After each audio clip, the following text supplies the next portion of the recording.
Mike McCarthy is going to have his hands full this weekend if Andy Dalton can't go against the Eagles.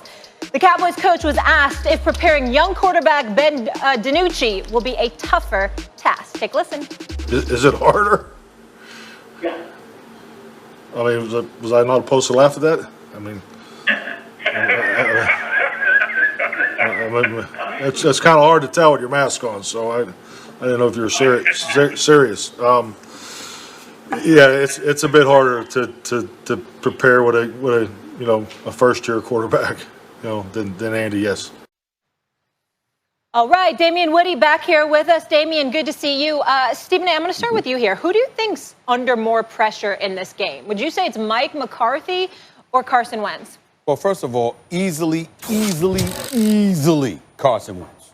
Easily. Okay. So let me get this straight, y'all. Let me get this straight. So the Dallas Cowboys have the worst defense in football, okay? The worst run defense in football, one of the top five worst defenses in yards allowed, the very worst in points allowed, the very worst in rushing yards allowed. That's on the defensive side of the ball. Can't get to the quarterback, can't sack the quarterback, can't defend anybody in the secondary, et cetera, et cetera. And then we get to the offensive side of the ball. Dak Prescott is gone. Ezekiel Elliott clearly has nosedived, primarily because you got an offensive line that's completely obliterated injury-wise, and as a result, you got some subs that just ain't ready for the challenge, okay? All right? With a new coach that the players ain't feeling to begin with an owner/GM that's cussing out radio hosts, all right? And let me get this straight. Mike McCarthy's the one under pressure? Can you imagine what Max will be here saying about Carson Wentz if Carson Wentz loses to these Cowboys? I mean, who's the quarterback? I had to look it up because I'll be damned if I knew. Who's the quarterback for the Dallas Cowboys? Ben DiNucci? Ben DiNucci. Could you say that again? DiNucci. First time I heard that name as a quarterback in the National Football League. DiNucci. I think I used to cop Ben DiNucci's back in elementary school. DiNucci, right. Yeah, really? I mean, there were sunglasses. So let me get this straight.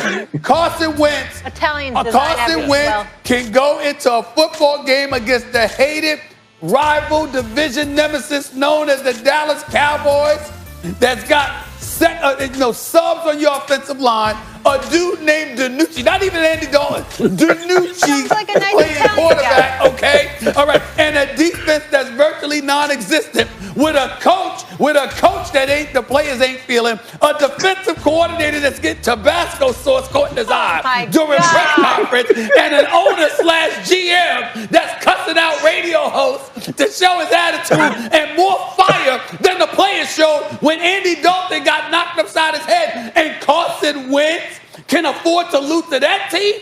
Please, he better win this game. If there was ever a game that Carson Wentz had better win, could you imagine? You're so disrespectful. Could you imagine? You feel bad for these Cowboys? Hey, listen. Could you imagine, Max, if Carson Wentz, if you come in here Monday and Carson Wentz lost to Ben DiNucci, could you imagine that? Please. As I recall, you used to break up Vasco's back in the day with DiNucci's. Say what? Used to break up Vasco's back in the day. A little Latigras, some Vasco's, and some DiNucci's. It's hilarious. It's not even close. Look, all the pressure's on Carson Wentz. Look, he better not lose this game. You made a very good case, but you're wrong. You know why? I'm going to tell you what's going to happen already. If Carson Wentz somehow lost this game, all the Carson Wentz apologists would come out of the woodwork. Everyone's hurt. Not for this one. Oh, yeah. Every time it's the same thing. Carson Wentz was squeaking by teams just like the Dallas Cowboys last season. Washington, the Giants, squeaking by those teams.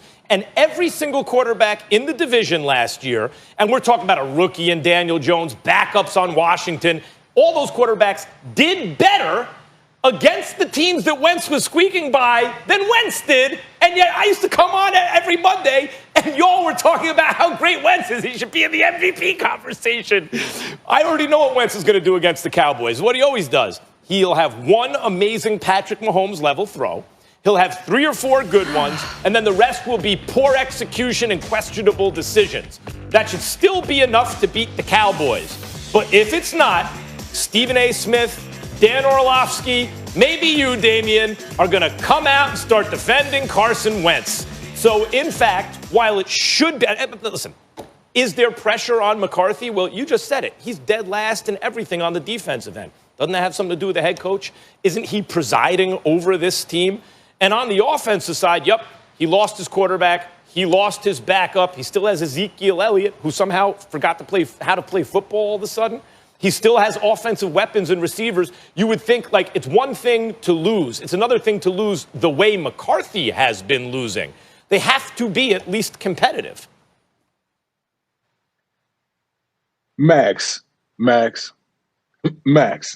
Stephen, I don't even know how to respond to this. I think, you know what? I honestly think that this conversation, you have replaced Tom Brady with Carson Wentz, because your level of obsession with Carson Wentz now is just through the roof. Get him, Damien. I'm answering a question.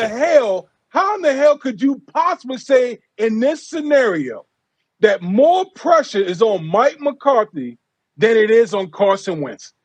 Stephen A. already talked about how everything in Dallas is in disarray. The defense can't stop a nosebleed. They don't have Dak Prescott. The backup quarterback is out. Stephen A., what's this quarterback name again? Ben DiNucci. Ben DiNucci. A rookie quarterback, third-string quarterback, is in for the Dallas Cowboys, and you're going to sit here and talk about the pressures on Mike McCarthy? Why do you hate Carson Wentz so much? That's I don't actually. I have high hopes for Carson Wentz. I'm just trying to figure this thing out with you. What is your obsession with Carson Wentz right now? The only obsession is I see elite top 5 talent and mid-pack results, and I'm being honest about it. I appear to be the only one. Look, if they somehow lose to Dallas, you guys are all going to come out here and start making excuses. But everything you just said about the Cowboys, you know what the worst part about it is? When you see everyone's dead last in defense, and then also they can't do anything offensively, it gives the impression that the team what? Quit, right? This is what we were saying about the Dolphins early last year, and to Flores' credit, Coach got that team by the end of the season to be competitive. But early on, we were all saying, this is an indictment, man. They don't look like they want to play for him. He turned that around. Either McCarthy turns that around. People forgetting, early last season, are the Dolphins the worst NFL team of all time? Then they beat the Patriots last game of the season. They're 3-3 now, right? That's because Brian Flores can coach. He has guys playing. But McCarthy's going to have to do the same thing at some point this season. We're going to have to look at the Cowboys and say, that team didn't quit. They're still playing. And the Eagles are a divisional rival. They can't just get rolled like they're not trying. Max, I get where you're coming from, man. I understand, man. But here's why your argument makes absolutely no sense. Because you have talked about Carson Wentz more than anybody.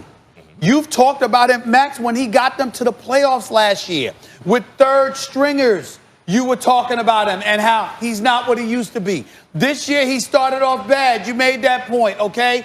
The bottom line is Carson Wentz, you also brought up his money, $109 million guaranteed. You brought up all of this stuff. And then all of a sudden, he's going up against Ben DiNucci. Oh, my God. And second, and our offensive line is non-existent. I'm going to repeat it again because it's worth repeating. What? Okay? You have no defense, all right? You got a head coach that the players clearly ain't vibing with.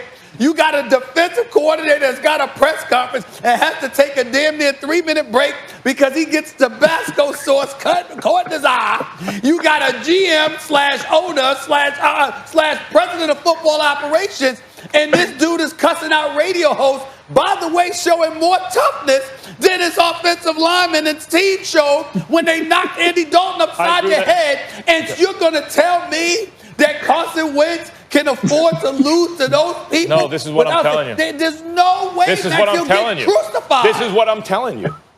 I agree with everything you just said, but I've been saying this. And if Carson Wentz loses, but I'm the only one. There are only 2 places you'll find the real about Carson Wentz. God. Here on First Take from me, and in the front office of Philadelphia, where the Eagles drafted a quarterback in the second round. But then it makes no sense, Max.